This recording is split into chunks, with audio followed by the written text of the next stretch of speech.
আজকের এই রাস্তার উদ্বোধনী কাজের শুভ উদ্বোধন ঘোষণা করছেন, ভিত্তিপ্রস্তর উদ্বোধন করছেন।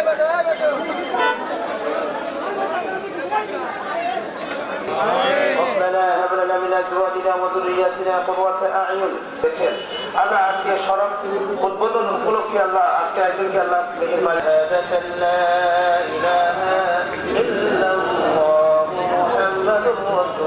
করেছেন মহানগর বিএনপির সুযোগ্য আহ্বায়ক। এখানে রাস্তার মানুষের চলাচলের জন্য কোন ধরনের কেউ যদি কোন গোষ্ঠী কোন লোক যদি দখল করে মানুষের চলাচলের ব্যাঘ্র ঘটায় এখানে কোনো ছাড় দেওয়া হবে না। 43 নম্বর ওয়ার্ডের জন্য একটা গুরুত্বপূর্ণ দিন, মানে এই দিনে হামজা খা বাইলিন পাহাড়ি আবাসিক এলাকা আংশিক রংপুর 7 কোটি 19 লক্ষ টাকা ব্যয়ে